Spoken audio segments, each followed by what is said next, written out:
ಗ್ರಾಮಾಂತರ ಲೋಕಸಭಾ ಕ್ಷೇತ್ರಕ್ಕೆ ಈಗ ಬೆಂಗಳೂರು ಗ್ರಾಮಾಂತರ ಕೂಡ ಪ್ರತ್ಯೇಕವಾಗಿ ಬೆಂಗಳೂರು ದಕ್ಷಿಣ ಜಿಲ್ಲೆ ಆಗುತ್ತೆ. ಆ ಸಂದರ್ಭದಲ್ಲಿ ಸೇರಿಸಿಕೊಂಡ್ರೆ ಇಲ್ಲೊಂದು ಸೂಕ್ಷ್ಮವಾದ ವಿಚಾರ ನೀವು ತಿಳ್ಕೋಬೇಕು.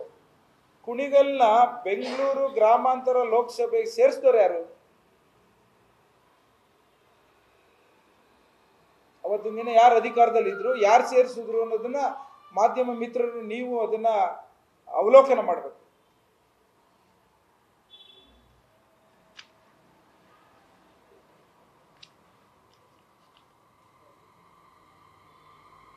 ಇದೆಯಾ?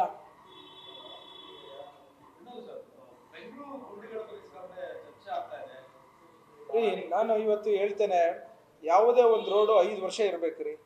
ಬಿಜೆಪಿ ಸರ್ಕಾರದವರು 4 ವರ್ಷ ಅವರ ಆಡಳಿತದ ದುರ್ವ್ಯವಸ್ಥೆ ಇವತ್ತು ನಾವು ನೋಡ್ತಿರೋಂಥ ಭಾಗ್ಯ ಇದು. ಪಾಟೋಲ್ಸ್ ಭಾಗ್ಯ ಬಿಜೆಪಿಯವರ ಕೊಟ್ಟಂತ ಭಾಗ್ಯ ಇದು. ಅವರ ನಿರ್ವಹಣಾ ವ್ಯವಸ್ಥೆಯ ಕೂಸಿದು. ಇವತ್ತು ಮಳೆ ಬಂದಂಥ ಸಂದರ್ಭದಲ್ಲಿ ಸಬ್ಸ್ಟ್ಯಾಂಡರ್ಡ್ ರೋಡ್ಸ್ಗಳಲ್ಲಿ ಪಾಟೋಲ್ಸ್ ಆಗೋದು ಸಹಜ. ಅದು ನಮಗೆ ಸಿಕ್ಕಿರೋಂಥ ಅವಕಾಶ ಸುಮಾರು 2 ವರ್ಷದಲ್ಲಿ. ಅವರು ಹಿಂದೆ 4 ವರ್ಷದಿಂದ ಮಾಡಿರೋಂಥ ರೋಡ್ಗಳಲ್ಲೇ ಪಾಟೋಲ್ಸ್ ಕಾಣಿಸ್ತಾ ಇರೋದು.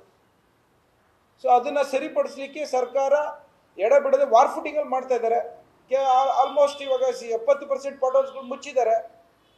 ಪ್ರತಿ ಬಾರಿ ಅವ್ರಿಗೆ ಸಿಕ್ಕಂಥ ಅವಕಾಶಗಳನ್ನು ಸರಿಯಾಗಿ ನಿರ್ವಹಿಸದೆ ಇವತ್ತು ವಿರೋಧ ಪಕ್ಷದಲ್ಲಿದ್ದೀನಿ ಅಂತ ವಿರೋಧ ಮಾಡಬೇಕು ಅಂತ ವಿರೋಧ ಮಾಡೋದನ್ನ ಬಿಜೆಪಿಯವ್ರು ಬಿಟ್ಟರೆ ಯಾವತ್ತು ಕಾರ್ಯರೂಪಕ್ಕೆ ಯಾವುದೇ ಒಂದು ನಿರ್ವಹಣಾ ವ್ಯವಸ್ಥೆನ ಪರಿಪೂರ್ಣತೆಯಲ್ಲಿ ಮಾಡಿಲ್ಲ ಅನ್ನೋದನ್ನ ಹೇಳಲಿಕ್ಕೆ ಇಚ್ಛೆ ಪಡ್ತೇನೆ ನಾನು.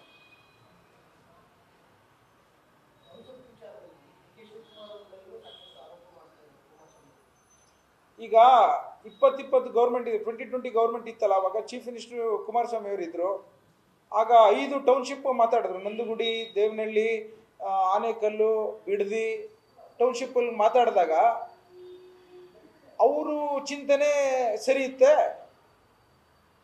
ಬ್ಯಾಂಗ್ಳೂರ್ನ ಡಿಕಂಜೆಸ್ಟ್ ಮಾಡ್ತೀನಿ, ನಾನು 5 ಟೌನ್ಶಿಪ್ ಮಾಡ್ಕೊಂಡು ಎಲ್ಲ ರೀತಿಯಲ್ಲೂ ಬೆಳವಣಿಗೆ ಮಾಡ್ತೀನಿ, ರೈತರಿಗೆ ಉದ್ಧಾರ ಮಾಡ್ತೀನಿ ಅಂತ ಹೇಳಿಕೆಗಳನ್ನು ಹಾಕ್ಕೊಡ್ತಿದ್ದಾಗ ಅವ್ರು ಮಾಡ್ತಿದ್ದಂಥ ಚಿಂತನೆ ಯೋಚನೆ ಎಲ್ಲ ಸರಿ ಪವಿತ್ರವಾಗಿತ್ತು.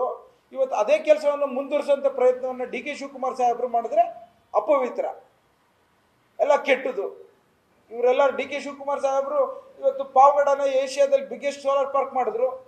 ಆಯಿತು, ಸ್ಪಿರಿಚುವಲ್ ವೇಲ್ ಬನ್ನಿ, ಆಧ್ಯಾತ್ಮಿಕವಾಗಿ ಇವತ್ತು ಗಂಗಾ ಆರತಿನ ಯಾಕೆ ನಾವೆಲ್ಲ ಹೋಗಿ ಅಲ್ಲಿ ಇದು ನಾರ್ತ್ ಇಂಡಿಯಾಗೆ ಹೋಗ್ಬೇಕು ಅಂತ ಹೇಳಿ ಇವತ್ತು ಕಾವೇರಿ ನದಿ ಜೀವನಾಡಿ ಬದುಕಿಗೆ ಕಾವೇರಿ ಕರ್ನಾಟಕ ರಾಜ್ಯದ ಜನತೆಯ ಮುಂದೆ ಕಾವೇರಿ ಆರತಿ ಮಾಡಿದ್ರಲ್ಲ, ಅದ್ಯಾಕೆ ಇವ್ರ ಕಾಲದಲ್ಲಿ ಮಾಡೋಕ್ಕಾಗಲಿಲ್ಲ?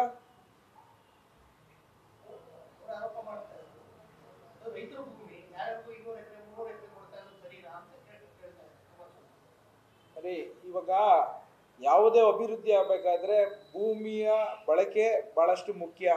ನೀವೆಲ್ಲ ಹೇಳ್ದಂಗೆ ಯಾವ ರೀತಿ ಅಭಿವೃದ್ಧಿಯ ದಿಕ್ಕಿನಲ್ಲಿ ಭಾಳಷ್ಟು ಸೂಕ್ಷ್ಮವಾಗಿ ಭೂಮಿಗಳನ್ನು ಬಳಕೆ ಆಗಬೇಕು ಅನ್ನೋದು ಕರೆಕ್ಟ್ ಇದೆ. ಇವತ್ತು ರೈತರಿಗೆ ಏನಾದರೂ ಭೂಮಿ ನಾವು ಪಡ್ಕೊಳ್ಳೋಂಥ ಸಂದರ್ಭದಲ್ಲಿ ಯಾವ ರೀತಿ ಕಾಂಪನ್ಸೇಷನ್ ಕೊಡ್ತೀರ ಅನ್ನೋದು ಭಾಳ ಮುಖ್ಯವಾದಂಥ ಅಂಶ. ನಾನು ಇವತ್ತು ಅದನ್ನು ಚಾಲೆಂಜ್ ಮಾಡ್ತೇನೆ. ನಮ್ಮ ಸರ್ಕಾರದಲ್ಲಿ ಆ ರೈತರಿಗೆ ಕೊಡ್ತಾ ಇರೋಂಥ ಕಾಂಪನ್ಸೇಷನ್ ಇಡೀ ರಾಜ್ಯದಲ್ಲೇ ಇಲ್ಲ, ಇಡೀ ರಾಷ್ಟ್ರದಲ್ಲೇ ಇಲ್ಲ. ಇವತ್ತಿನ ದಿನ 75% ರೈತರುಗಳು ಸೈನ್ ಮಾಡಿದ್ರೆ ಯಾವ ರೀತಿಯಲ್ಲಿ ಬೇಕಾದ್ರೆ ಭೂಮಿಯ ಬಳಕೆ ಮಾಡ್ಕೋಬಹುದು ಅನ್ನೋದೊಂದು ಕಾನೂನಿದೆ. ಆ ಕಾನೂನ ಚೌಕಟ್ಟಲ್ಲಿ ಕೆಲಸ ಮಾಡೋದ್ರಲ್ಲಿ ಅಭಿವೃದ್ಧಿ ದಿಕ್ಕಿನಲ್ಲಿ ತೆಗೆದುಕೊಂಡೋಗಿ ಇವತ್ತು ರೈತರ ಮಕ್ಕಳಿಗೆ ಕೆಲಸ ಕೊಡಿಸೋಂಥ ಜವಾಬ್ದಾರಿ ನಮ್ಮ ಮೇಲಿದೆ. ಇಂಡಸ್ಟ್ರಿಗಳನ್ನ ಅವ್ರಿಗೆ ಜಾಗಗಳು ಕೇಳ್ತಾ ಇರೋಂಥ ಸಂದರ್ಭದಲ್ಲಿ ಜಾಗ ಕೊಡಬೇಕಾದ್ರೆ ಕೆಲವು ತ್ಯಾಗವನ್ನು ಮಾಡಬೇಕಾಗತ್ತೆ. ಆ ತ್ಯಾಗದ ಒಂದು ವ್ಯವಸ್ಥೆಯಲ್ಲಿ ನಾವು ಯಾವ ರೀತಿ ಕಾಂಪನ್ಸೇಷನ್ ಕೊಡ್ತೀವಿ ಅದು ಬಹು ಮುಖ್ಯವಾದಂಥ ಅಂಶ. ಇವತ್ತು ನನ್ನ ಕಂಡಂತೆ ಅಲ್ಲಿ ಸುಮಾರು 2 ಕೋಟಿಯಿಂದ 3 ಕೋಟಿ ರೂಪಾಯಿನ ಕಾಂಪನ್ಸೇಷನ್ ಕೊಡ್ತಿರೋದು ಒಂದು ದೊಡ್ಡ ಕಾಂಪನ್ಸೇಷನ್ ಅಂತ ನಾನು ಭಾವಿಸ್ತೇನೆ. ಅದಕ್ಕೇನಾದ್ರು ಕಡಿಮೆ ಅನಿಸಿದ್ರೆ ರೈತರು ಬಂದು ಸರ್ಕಾರದ ಜೊತೆ ಮಾತನಾಡ್ತಾರೆ. ಇವರು ರೈತರನ್ನ ಒಕ್ಕಲಿಡಿಸಿ ಅವ್ರನ್ನ ಎಲ್ಲ ರೀತಿಯಲ್ಲೂ ಭಾವನಾತ್ಮಕವಾಗಿ ಸರ್ಕಾರದ ವಿರುದ್ಧ ಎತ್ಕಟ್ಟಂತ ಪ್ರಯತ್ನ ಮಾಡ್ತಾ ಇರೋದು ಸರಿ ಇಲ್ಲ. ನ್ಯೂಸ್ ಫಸ್ಟ್ ನಿರ್ಭೀತಿಯಿಂದ ನಿಮ್ಮ ಪರವಾಗಿ.